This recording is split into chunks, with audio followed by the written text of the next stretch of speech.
Hey folks, this is Kelani. Some long-awaited allied races have just become playable on the current alpha build, so we can finally check out the Dark Iron Dwarves and the Mag'har Orc character creation options for when these races will be unlocked and ready for everyone to play. Remember that we still have 4 allied races on the waiting list: the Dark Iron Dwarves, Mag'har Orcs, Kulturan Humans and the Zandalari Trolls. Both the Dark Iron Dwarves and the Mag'har Orcs will join our cause sometime during the war campaign, so we'll probably have to get to max level first, but we should have access to them fairly quickly.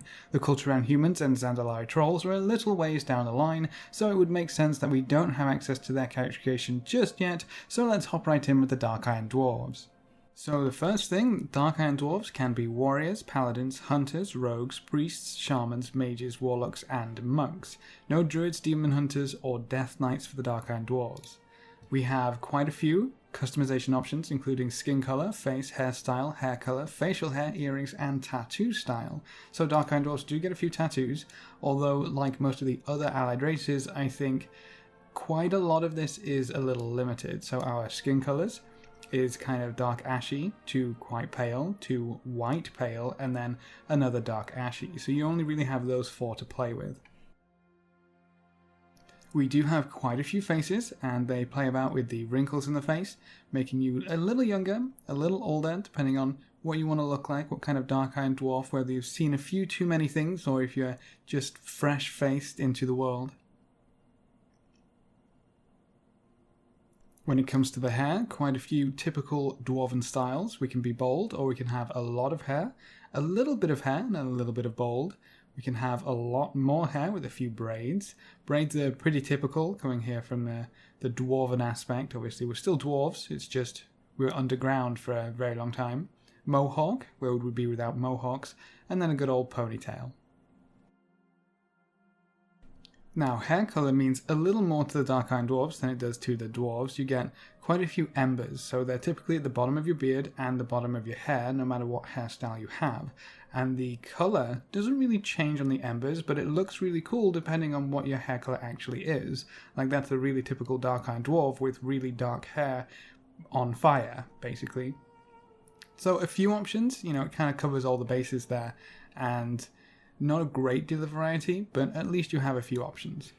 As for facial hair, you still get the embers at the bottom, and some of these look really cool with the embers, depending on what colour your hair is, but there's no option to not have a beard, because you just wouldn't be a dwarf without a beard, I guess. You have to have a good bushy beard. So we also have some earrings to play with. Start off with no earrings, 2 on their right ear, 1 in the nose, 1 in the left ear, 1 in the eyebrow. I don't know if we've seen a lot of eyebrow piercings before. And then 1 in the nose, but on the side. We also have quite a few tattoos. Now, some of these do affect the head, so I went ahead and made him bald. We've got no tattoos. And then if we flip down, tattoos that cover the head. Most of them are centered around the head. You can see there's some on his cheek. That's one heck of a tattoo.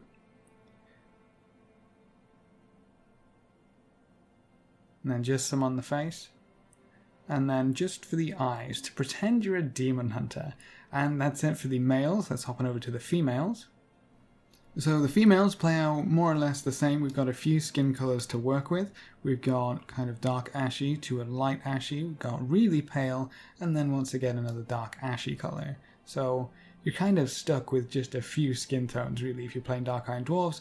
But then again, this is what a Dark Iron Dwarf kind of looks like. We've got a few faces.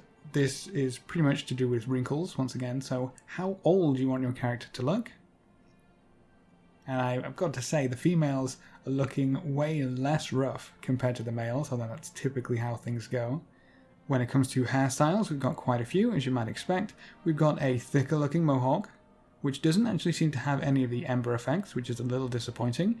The longer hair does typically look a little better with the ember effects, though, I would say.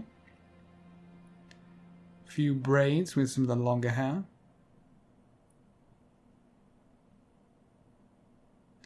Pretty cool side part here with a partly shaven head.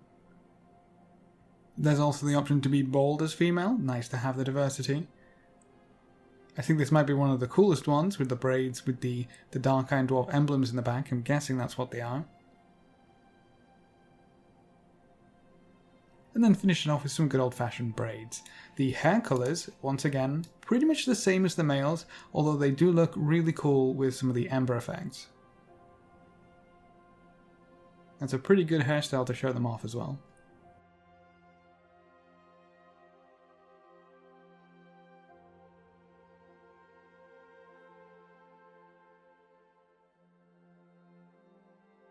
Now for the accessories, it's pretty much the same deal as the males, just a whole bunch of earrings, except there actually isn't an eyebrow piercing for the females, which is kind of interesting.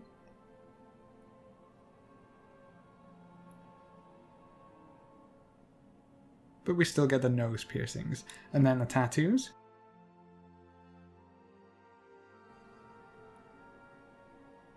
You almost have a beard with that one. That skull cap tattoo is still really strange to me. That, again, kind of looks a little like a mustache. I don't think I'll ever get that out of my head.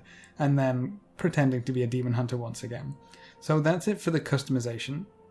We can also have a look at their current racial abilities. Remember, everything is still in alpha, so it's all subject to change, but let's have a gander anyways. Fireblood removes poison, disease, curse, magic, and bleed effects, and increases your primary stat by 231, plus an additional 77 for each effect removed, which is pretty huge if you're running around with a whole bunch of debuffs.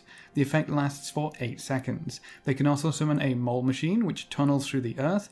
We still don't know what that means, because the racial itself isn't yet implemented.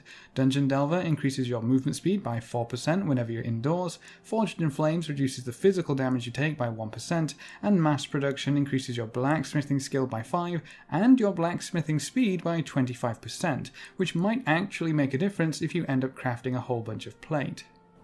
Moving on to the Mag'har Orcs, you can be a warrior, hunter, rogue, priest, shaman, mage, or a monk. No paladins, warlocks, druids, demon hunters, or death knights for the Mag'har Orcs, although that does kind of make sense. Let's have a look at the customization options for the males. So your skin color is actually very important and kind of works a little differently for the Mag'har Orcs because you kind of represent one of the clans from Draenor. So you see we have like the black skin and the red eyes for the Blackrock Orcs. I'm guessing some of the paler ones are supposed to be for the Shattered Hand, and you can get pretty gnarly with some of these skin textures to really represent whatever clan you're choosing. It's kind of gross. Then we have some just standard Mag'har colours, and I believe these tattoos are referencing the Warsong clan. Going down even further, just a general skin tone. For these last two, I believe they're for the Shadowmoon Orcs as well. So a lot of clan representation there, depending on what skin colour you decide to go for. For the faces, pretty standard orc. I think most of these might actually be just copy-pasted from the green orcs. I'm not too sure. I haven't made an orc in quite a while. But again, just playing with the wrinkles, seeing how old, how battered, how worn you want your orc to look. Or if you want to be fresh-faced and ready for a fight. Moving on to the hairstyles, we've got quite a bit of choice. And I guess depending on your clan representation, you might want to have different hair. Just to complete that clan look.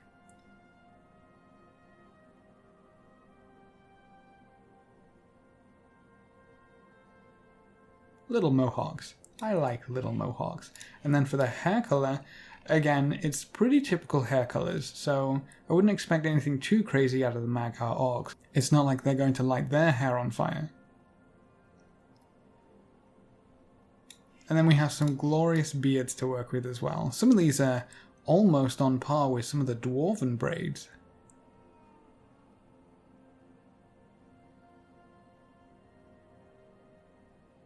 And then the last thing we have to look at for the Mag'har Orcs is for the males, you do get that posture swap between hunched over and straight backed. And of course, if you change your mind, you'll be able to head back to the barbershop and they'll give you a little bit of back cracking. So for the female Mag'har Orcs, it's pretty much the same deal. We have almost all of the same skin colors, if not the exact same one. So moving down the clans again. Get some of those fancy tattoos. Looks pretty cool. I'm really happy with the amount of customization that offers, even though you don't necessarily have a great deal of choice there, but it makes your character more unique than what you can get with a lot of other classes. As for the faces, it's a little rougher on the males again. Quite a few of these are relatively smooth skinned, not quite as many wrinkles. And as for the hair, pretty typical styles for the orcs I think, although some really cool new ones.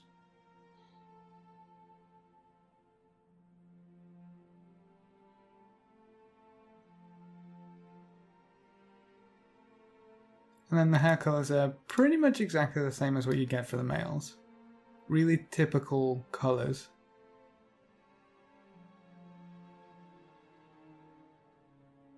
And then you can also have some accessories for your Mag'har Orc, which are basically just different earrings once again. Although, this one does actually come with a really cool necklace, so I'll get rid of the hair to get a better look at that. I think this might be one of the first accessories that would really create that big of a model on top of your model, so that's really cool to see. I hope they add more like that in the future. Let's check out the Mag'har racials. Ancestral Call increases a random secondary stat by 102, even though it doesn't really say anything about it on its tooltip. Open Skies increases your mounted movement speed by 10%, Savage Blood reduces the duration of poisons, diseases and curses by 10%, and Sympathetic Vigor increases your pet's health by 10%, so probably a decent choice for hunters and warlocks. Now, both of these new races can be shamans, and they both get unique totems, so let's have a look at those real quick. The Dark Iron Dwarf totems look like miniature Dark Iron anvils with a cool Dark Iron stamp on the front. It's fairly easy to see which totem is for which element, and overall they look pretty awesome.